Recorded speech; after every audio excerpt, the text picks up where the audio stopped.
lead together, embrace change, enhance everyone's journey. The 3 core principles of SmartStop, a leader in self-storage real estate across North America, reinforce why we're proud to bring you SheEO Lead-In, the podcast featuring curated conversations with powerful women sharing their impactful wisdom. It's a self-knowledge, self-discovery, and self-preneurship audio storage vault created by and for women. SmartStop's presentation of SheEO Lead-In begins right now. Have you ever felt that you as a woman may not appear to measure up when you see incredible women in strong roles? You may be surprised when hearing from women in these positions and how we all share many of the same challenges. Thank you for joining us for the SheEO Leading-In podcast with Rebecca Jones as we share the journeys of women. Hello, I'm Rebecca Jones, your host of SheEO Lead-In. We are on an exploration together to discover more about the personal journeys of incredible women in both career and life. We all have paths to share that sometimes take incredible turns, deep resilience, and courage to navigate. My hopes are that the challenges shared here encourage women to take leaps of faith and growth when a journey feels too difficult or unachievable. There is great strength deep within each one of us. These stories are meant to share the ways strong women have taken their dreams to strive and thrive to new heights, despite their sometimes rocky paths, and found a way to lead in. So today we're here with Liz Bui, the CEO of YULEX. That's right. So how are you doing? I'm doing well. Great. Yeah. Well, I'm excited to hear your story. Tell us a little bit about what you do. So I am the CEO of YULEX. YULEX is a material science company. Mm-hmm. And really at our core, we replace natural rubber products for equivalent for their counterpart, petroleum-based products. So a good example of that, for example, is our first consumer product, which is called YULEX foam. And it's a natural rubber closed-cell foam, and it replaces neoprene. So really briefly, neoprene is a petroleum-based foam. Interesting. And so I think our whole mission is really to replace petroleum-based products where we can with something that Mother Nature made, which is natural rubber. Which is great because we all want that. I think so. Yes. I think at our core, we all want better products for the planet and for ourselves. I think it's just, after decades, and DuPont's a really great company, actually. They invented a lot of cool stuff. As a patent attorney, I can actually appreciate a lot of the inventions. But we've come I think it's become normalized, plastics, and our use of it in the world. And now that there's, of course, a surfacing of understanding of the appreciation of the fact that these plastics last forever. And they're not good for us. And they're not good for us. Yeah. And they're everywhere, right? Yeah. They're in our food. Yeah. They're in our clothing. They're in our water. They're in our brain. They're in our organs. They're in our blood cells. I mean, so it's like so I think at least that acknowledgement is pushing that conversation. But we've been at it for a long time. Meaning that, this has been our focus for some time. And so it's not, we're not trending in the sense that this is what we've always, at our core, have always been. So how many products do you have that are out and about actually being sold? Yeah, that's a good question. So we basically started out with raw materials where we sold deforestation-free and certified natural rubber raw materials. And so obviously there's no domestic at this point crop of natural rubber. So all our natural rubber source that we work with is in Southeast Asia. And so our partners happen to be like in Latin America, Southeast Asia, Sri Lanka, where the raw materials are. And we really have 2 products. We have a YULEX closed-cell foam, which is the neoprene replacement. Right. And we have what we call now YULASTIC, which is a spandex replacement. And so both neoprene and spandex are were originally invented and innovated by DuPont. And both, of course, you and I both probably have something on right now that has spandex in it, right? Yes. I mean, so 80% of all textiles and articles that we wear have spandex in it. But spandex is not recyclable. It's not biodegradable. And even in a piece of article of clothing, even if you do recycle, for the most part, you're recycling like the other textiles, the polyester or the nylon or the other bio-based or synthetic material. You're not recycling the spandex. So that spandex just really ends up in the landfill where it will never biodegrade. So I'm super excited to have this conversation because I find it fascinating. So can you tell me, for instance, a pair of pantyhose? I'm assuming you would be able to use it for that. Mm-hmm. How long would it take for the natural fibers to degrade, and then versus the man-made ones? Okay, so there are no natural fibers in pantyhose. Right. So everything is petroleum-based. Yes. And so some of it, well, because of the pantyhose and because it's thin. So, I mean, many things, biodegradation depends on a number of different things, right? Mm-hmm. How much surface area, what the temperature is, what the bacterium and what sort of the microenvironment is, for that biodegradation to occur. But in a typical landfill, you don't have that. Basically, you have, an anaerobic without oxygen, right? Because you're pressing things, you're just continually. So even a piece of newspaper, for example, would not biodegrade in such a scenario. You could probably dig it up in a couple of decades and you'd probably still be able to read it because you're not providing the environment in which it can biodegrade. Right. So biodegradation, like if you go, for example, to a facility where they have, a compost facility, for example, you're moving, right? There's bacterium, then there's things that break up and basically degrade or, are enzymatic and break up including textiles, but they break up other things as well. But it's also warmer and you're also churning that over. When do you think we're going to get to that point where we can use that for textiles? I think we're already there because actually Ulastic, our elastic is actually biodegradable. And so we did an ASTM test, for biodegradation. And over a period of 90 days, it degraded about 33%. And so with Ulastic, I think we designed it initially for that purpose because we understood that in reality, recycling is really not the answer. Right. Because, very few things actually get recycled. Right. Because, as you know, in San Diego, even now, we don't even recycle. We used to be able to separate right? And so I live part of the year in Seattle, and they do a really good job up there with regards to recycling, and they have local recycling centers. So California's got it wrong? Duh.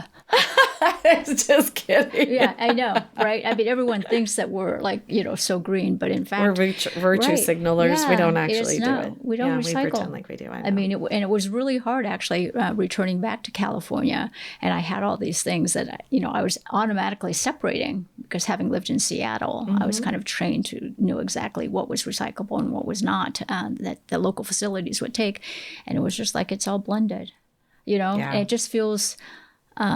It feels shameful, and so I'm really, I always have been really conscientious of when I go someplace, I don't take a plastic bag if I don't need one. I'll just put it in my purse or I'll carry it to the car. Or for example, if you go to Starbucks, if they accept my tumbler, I'll use it, or I'll never get basically those little paper carry ones, right? Because those are one use. I know. Right? Even if they're recyclable and even are compostable, they're really one use. You're taking them basically from Starbucks into your car to your residence or to your work, and that's it. Yeah. No one ever reuses that. Yeah. But it's such a waste. During the pandemic, before the pandemic, I was really good at bringing my own mug, no problem. And then when the pandemic came, I went, wait, you're not going to use my cup? Right. Shoot. And now I'm out of, I'm not doing it anymore just because I'm out of practice. Right. And so now I don't even know if they do it anymore. Yeah. But it was great. Right. It was great when I could do that. And so, during the pandemic, the increase in plastic bag use went back up to 30%. I know. Yeah. That doesn't surprise me. And so we were doing so good. Even in Solana Beach, they had banned it. Sort of the one-use plastic bag in grocery stores and places like that. But then during the pandemic, everything rolled backwards. Yeah, I agree. So I actually am pretty good about my green waste. I only get brown bags at the grocery store, and then I throw all my food in there, all the things that are acceptable, and then I just throw it in my green. Right. But the best thing is really just to use your recyclable bags. Sure. And anything works, right? Yeah. I mean, we all have huge nylon bags around somewhere. And so, I mean, every time you go to a conference or a convention, right, part of that is swag. You get that Yes. little cloth bag. Yeah. I use those. It's easy. Yeah. It's easy. And then when it gets schmucky, you just... Right. And just think of every conference you go to, you get swag, right? And what is that swag? Most of that is just plastic. Yeah. Right. You don't really need it. I mean, how many, thumb drives do you really need? And squishy balls. Or squishy balls, right? Well, it depends how stressed out you are, I guess. But even then, it's I a agree. temporary sort of fleeting thing. So what got you interested in all of this? Yeah, that's a good I question. really am dying to know. Yeah, I actually, I married the founder. Okay. Yeah, so Jeff Martin founded YULEX Corp, and his initial founding of YULEX Corp was back in 2000, and was really to domesticate a natural rubber crop for the U.S. called YULE. And just so you know, natural rubber is actually seen as a critical raw material. And the U.S., I don't know if they still do it, but the U.S. government actually stockpiles natural rubber because it's deemed that critical. Really? All over and so, for example, airplanes land on 100% natural rubber because it's that durable. Wow. But that said, now, everybody all over the world is really dependent on natural rubber from Southeast Asia. And so they need to do something to actually grow it elsewhere as well. that's right. And so that's why that was his focus. And so his focus was really trying to domesticate a crop called guayule, which is a kind of a desert shrub, if you will. And it grows in the Southwest, and it grows, it's very water tolerant. And so right now, all the natural rubber comes from a plant species called Hevea. It's called the rubber tree, and the rubber tree grows in the tropics. Right. And there's something that's really, what happens a lot of in the tropics is it's hot and it gets a lot of water. And so that's one of the reasons why that Hevea doesn't grow anywhere else but in tropical climates, the Amazon at first and now Southeast Asia. And so other natural rubber crops are coming. Guayule is one of them, Russian dandelion, but he spent basically almost 15 years domesticating that and then licensed that technology to an Italian company, E&I, and also Bridgestone is working on that. So Bridgestone and E&I together have said that they'll probably commercialize commercial Guayule natural rubber around 2030. Potentially. So we'll see. So that would be exciting, to have sort of a domestic supply of natural rubber. Can you use it in tires? Yeah, of course.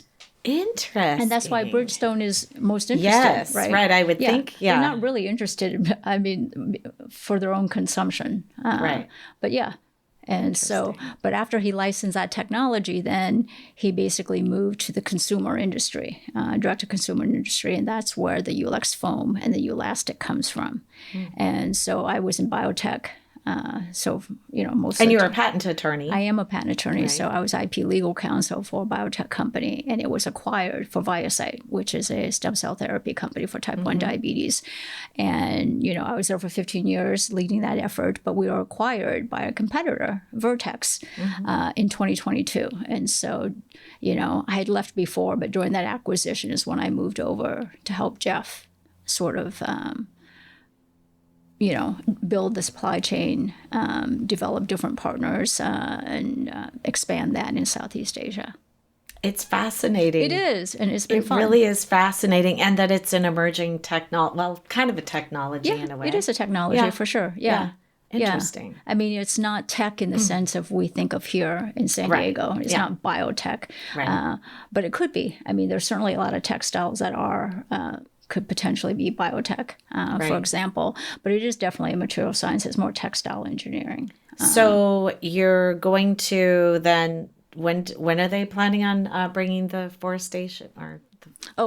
Ulastic? Yes. And so right now we're actually in commercial development with a number of different partners. So we have yarn producers, we have fabric producers, we have denim, socks, and elastic producers. And we hope to launch with a number of the brands, I would hope, by the end of this year or early next year. And no allergies? Are people No, that's a very good question. Yeah. So Ulastic, as you had mentioned, actually is made from natural rubber latex. And historically, back in the 80s during the time of AIDS epidemic, that was when people were really concerned about natural rubber latex allergies, because that's really when, for example, everybody started to wear gloves and natural rubber gloves, and many of the nurses and people in healthcare became sensitized to latex, and so that is a concern. But what we do with ours with regards to production of Ulastic is we make it from a purified natural rubber latex. So we take regular latex and we purify it to remove basically the non-rubber components, which is dirt, oil, but a lot of that also is removing of certain proteins alleged to be involved in type 1 latex allergies. And so, but that said, because of that purity, we're able to basically stretch and make a filament that's very fine, similar to spandex. Oh, so less allergies, which everyone will love that, Right. because how awful if you're allergic to latex and you need to get your blood drawn. Right. Literally everything they generally touch you with is right. But that said, though, so for, a lot of the products that we make, for example, even the YULEX foam. And so we've never had anyone basically complain with regards to allergies with regards to that. And a lot of it is the processing. And so along the processing to the foam, you have a lot of high heat. And high heat denatures the proteins. And so typically, so they're not recognized any longer by your body. And so when you denature them, you pretty much, you break them down. Right. Or if they don't break down all the way, they don't look as what they did before. So, your body doesn't recognize it as non-self. And so we've really never had a real issue with allergies with our products due to the processing, but also with Ulastic, because now we use YULEX Pure latex. very cool. I really do find this fascinating. I think there's a part of me that really loves science and new technology and new things and new ways of doing things. And especially because we're such an innovative country. Oh, absolutely. We have so many things, and really, especially in San Diego County, I think we have a lot of that kind of, well, I don't know. I feel like it's our whole state that is very innovative, and there are so many things that we can do to come up with solving problems and just, again. Well, I think that's really what California, when people came out here, right, when they moved west, that was really for, you had a lot of innovators. Right. Sure. A lot of people who sort of broke outside the box, did things different ways. And I think that's kind of the core part of the California DNA. And it's also a little bit more merit-based. And so we don't have all the Ivy League colleges and the legacy of, years of that. And so I think people come out here to sort of, to do just that, to innovate. And San Diego is very innovative, right? We have a huge biotech industry, pharma.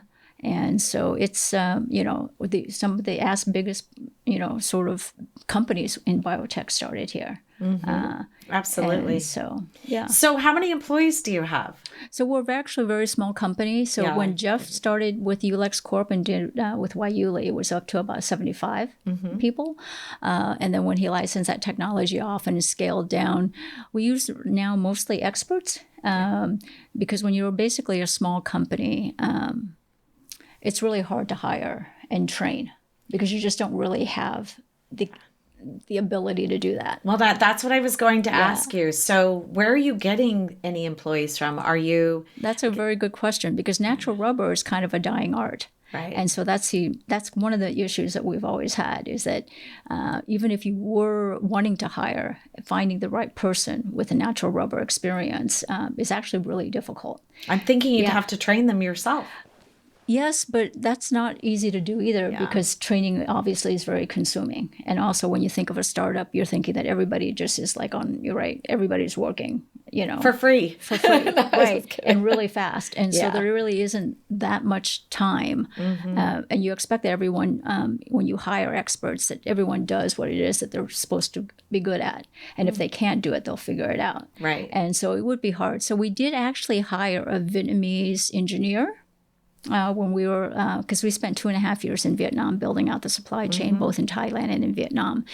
And he was a chemical engineer, but, and we, let him take classes with regards to the American, I think the bio-rubber industry. They give typical classes.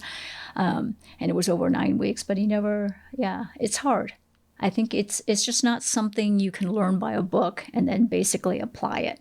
I think you really just need to learn it on the job. Well, depending on how quickly you grow and your needs as far as employees, I almost feel like you should team up with, you're going to need to have an expert, obviously, but team up with some company that, or some educational institute that can help you help get your people up to speed. Yeah. Well, we work like with a certificate program or something like that. I'm not really sure how it would work, but it just seems to me we've got a lot of education in San Diego County. There is, so the seat of the natural rubber industry here in the U.S. is in Ohio. So Akron, Ohio. Yeah. Goodyear. Yeah. Right? Yeah. So when you think of natural rubber in the U.S., you think of Goodyear.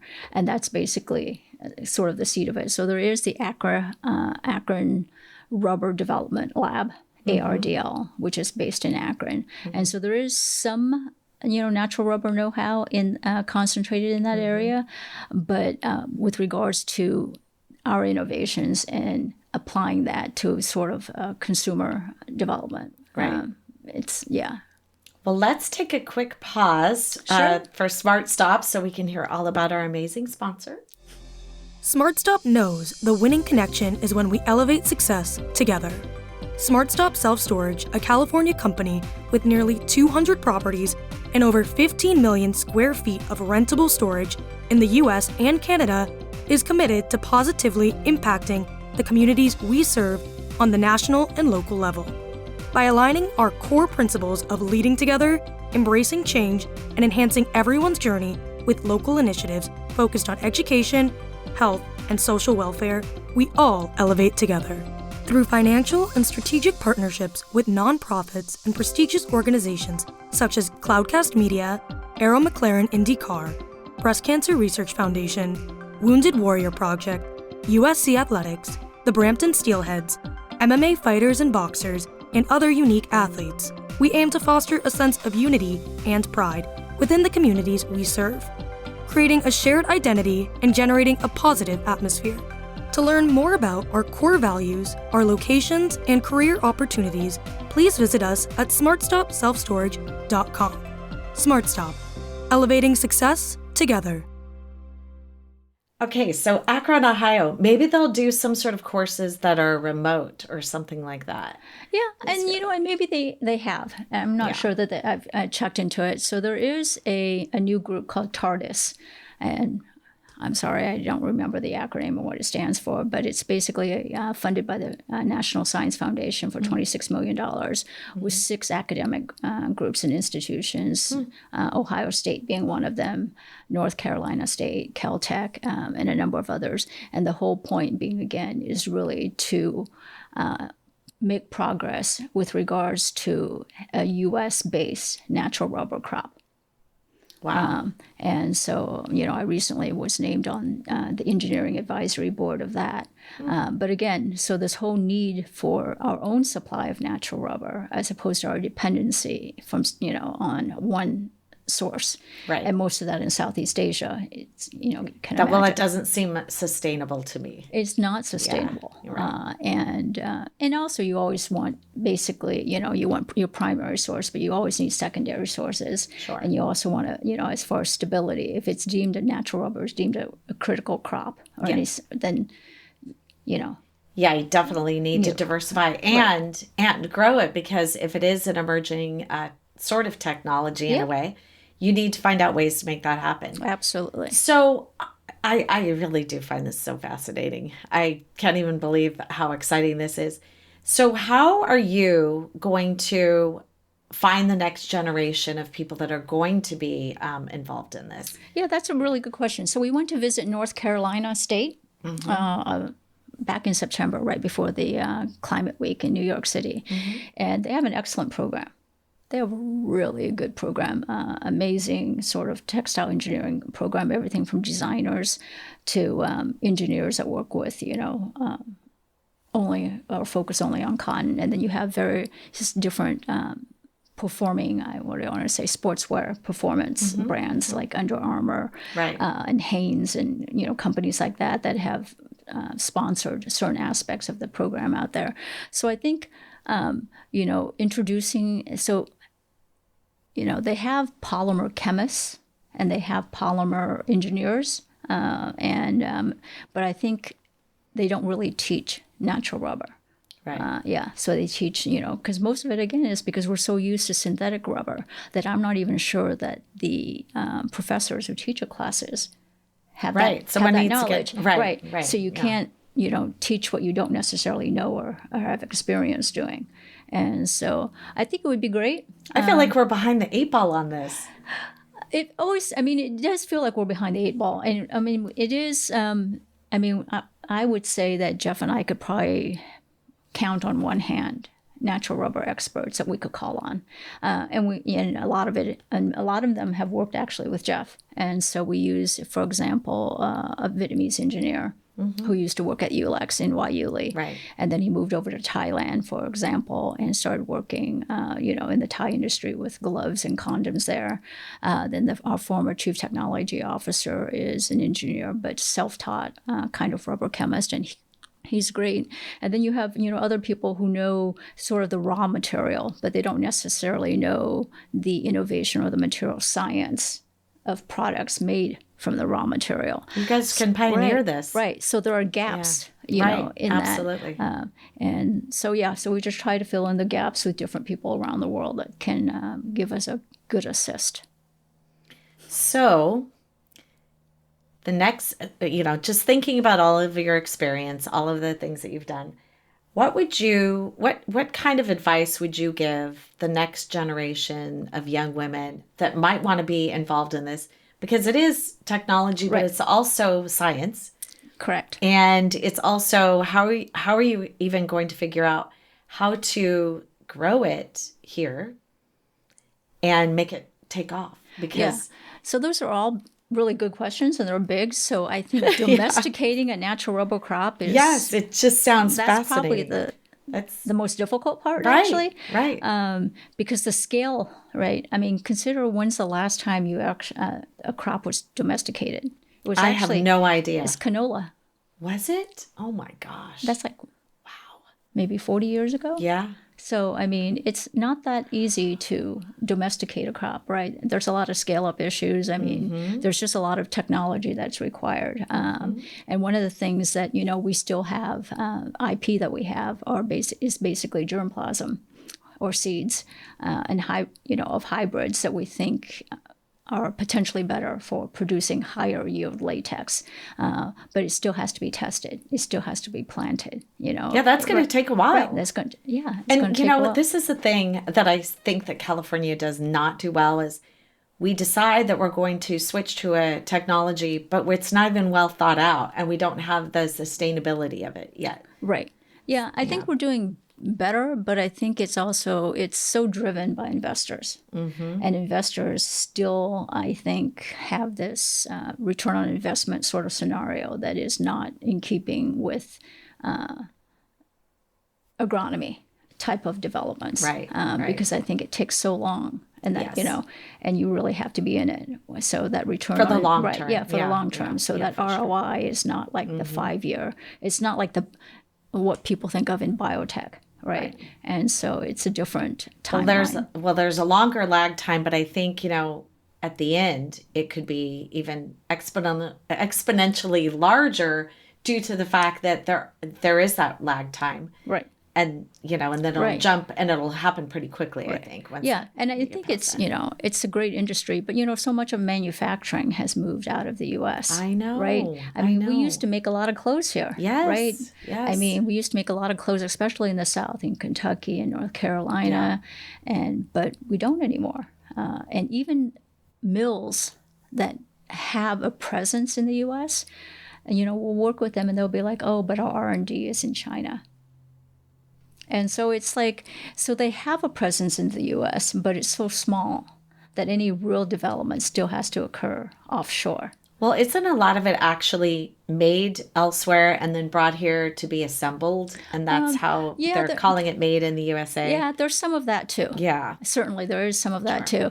And so if you want to make, for instance, a small capsule, I think that's very feasible. For example, there's some really great talent out there doing some product development and making their own small brands. But, the Nikes, the Under Armour, those are, they don't have any presence. I mean, they don't even own their own assets. For one, they don't own manufacturing. But the manufacturing that they work and partner with is all in it's all abroad. It's not, you can't, for example, go to Beaverton. Right. And find people working in I mean, that's long gone. Yeah. Well, you're going to have to come up with a plan of how you're going to get people educated to bring them on board, because it will be probably be a few years before you really take off. Yeah, I think so. And we've really had to rely. So YULEX is a U.S.-based company. Sure. But our entire supply chains are not in the U.S. Which means you have very little control. Yes. And so that means we're working with partners in Thailand, in Taiwan, in Vietnam, in Pakistan, in Sri Lanka, and India, and the supply chains are really difficult, because you're basically depending and working and collaborating with partners to help you commercialize your product. So a really deep understanding of their business is obviously going to only, to be helpful for you to align with them. Sure. And so we spend a lot of our time on the road, meeting these partners, in their business, getting to know them, trying to understand their constraints, and how, we can best work with them. And so sometimes we don't like the answers, but I think it's one of these things where you really have to meet them in person. It's very hard to develop a resilient supply chain sitting remote. So someone has an idea in their mind, like yours. What would your suggestions be? How would you inspire them to follow what they want to do and come? I mean, this is, to me, I find this so fascinating, because this is way outside of my wheelhouse, because it's an emerging, again, technology, and also, supply, if it were to be, grown here. But how are you, but it's like new old, or old new. It's old, but it's new, because we're moving more toward that, which is funny to me. Even just saying it out loud sounds so funny. But how would you even inspire someone to get involved?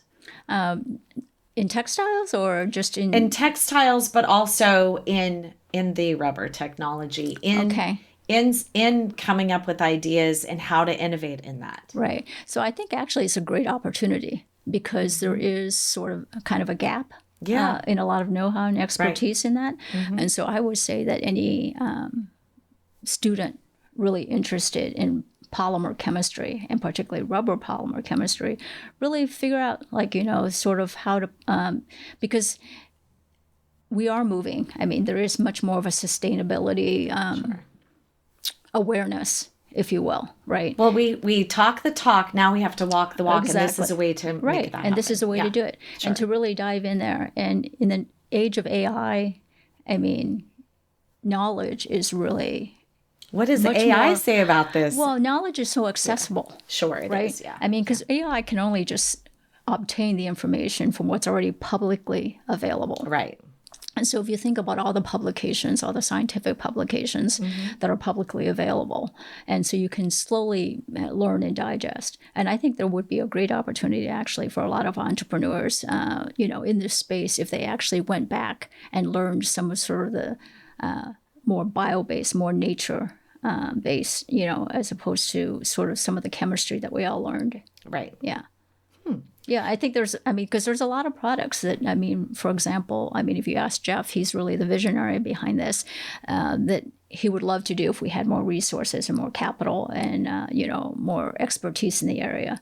But you're going to have to make the expertise, I think. Yes, I think you're going to have to figure out how to grow that. I think that's a big part of your business model or plan, I guess, that has to happen. because you can't grow without the bodies that can actually That's do right. the work. Okay, so what's next for you? Let's look out 5 years. What do you foresee? Let's not even go that far. Let's go 2 years. What does that Well, look I would like? love to partner basically our foam business such that we could help somebody help us scale it. Because I think what Jeff and I are really good at is we're good at the innovation. We're good at the intellectual property. Right. We're good at building and collaborating and building supply chains and sort of that aspect of it. But we're not necessarily good or equipped at sort of the scale, how to make it bigger, faster, more efficient. So that includes sales, that includes marketing. Right. And so a partner that can help us build that would be phenomenal. You need a lot. Yes. And because you've got the ideas, and it's how are you going to be able to get that Right. out there? Yeah. I mean, we've done quite a lot with just, the small group that we have. Sure. So we have a general manager of textiles based in the UK who's spent like almost 35 years in denim and textiles. And so he's been great because of his know-how. But again, it's just that know-how. And it's more than the know-how. It's also the contacts. It's all the network, right? Because when you get an expert, you also buy into the network of their network. Sure. Right. And that's really the difference between using an expert sometimes and using someone who's, fresh out of college. Right. Yeah. And so, and when you're trying to basically do a startup, you need all those networks. Yeah. Because one leads, to another. In other words, your yarn producer may all of a sudden, I sell a lot of, basically spandex yarns to so-and-so. So then we work with, yeah. and then it just goes on and on and on. Right. And so I think that would, and so that's kind of what we need as well, just people to manage that. But also at the base of it, we really need the help scaling up. Yeah, definitely. This has been such a fabulous, mind-bending sort of situation because, again, most of the people that are actually on our show are talking about things, careers that are everyday sort of careers. This is really groundbreaking. I mean, really, at the end of the day, it's different than like medical science because it's, Well, it's a little more accessible. I don't, right? I think it is. It. Yeah. I mean, because I used to work for 15 years for Viasite, and what we did was we were developing a cell therapy. Right. For type 1 diabetes. Right. And so I can get into the nitty-gritty of differentiating into pancreatic progenitors and probably lose you, right? But when we talk about textiles, everybody wears clothes. Yeah, everyone needs it. Yes. Right. I mean, that's just part of our everyday life. Right. And you understand that terminology, you understand that language, and you understand it. Also, what's important is you understand its life cycle. Right. Right. Because even if you don't understand all the materials that go into its production or whether or not it's bio-based or whether or not it harms the planet, you are a consumer that knows exactly what you like, what color you want, how you want to feel when you're wearing it, whether or not it's, stretchy, whether or not you don't need the stretch, whether or not it's durable, you like those jeans, you don't like those jeans, etc. But then you also know the end life, which is it didn't fit as well as you thought it did. Right. So you're giving it to somebody else. Or basically it sits in your closet, or you're donating it. And the likelihood is if you donate it, at some point, it doesn't really get donated per se. It ends up in a landfill. Right. And so, and then what? Right. And then so the what? life cycle of a textile article is much more accessible to the average person than, say, biotech or drug development. And if we're talking about sustainability and all of that, we have to look at all aspects of that. Not just our food, not just our plastics, which isn't really happening, not just the cardboard, but it's everything. It's everything. And what's nice, I think, in sort of the textile industry is that we all can do something. That's right. Because we all consume. Yes. Right. We all buy clothes. Right. We all like nice, and sometimes we like new things, right? Christmas is coming, and basically, consumer index goes right. I mean, it just is right. But so we can all take a part. But if we can do it a little bit more meaningful, think about what we're purchasing, and maybe it's better to buy, for example, to pay more and buy a better article and have it last, and then have it also, as far as design, be able to break down or be able to be easily recycled. Right. So a lot of our textiles, for example, contain so many blended materials that it's really hard to, because in order for something to be recycled, you have to basically break everything down to its singular part that it was before you blended it to make the article. And so you're basically, it's like reverse engineering. You're taking it apart to recycle it. And so the more things that you blend together, the harder it becomes to break it apart. Right. So do you have a website? We do, yulex.com. What is it? Okay. How do you spell that again? YULEX.com. Wonderful. Thank you so much. Yeah, of Very course. fascinating discussion. Now that was powerful. We hope you've been lifted and encouraged by today's inspiring voice. Always remember that life doesn't look exactly the same for each one of us. Never stop dreaming, striving, and thriving. In future episodes, we look forward to bringing you powerful stories from amazing women who learned how to lead in to challenges. Thank you for listening and being part of our community with SheEO host, Rebecca Jones. The incredible curated SheEO conversation you just enjoyed was brought to you by SmartStop, a leader in self-storage real estate and a company that upholds its core principles of leading together, embracing change, and enhancing everyone's journey. To learn more about SmartStop, please visit smartstopselfstorage.com. Cloudcast Media.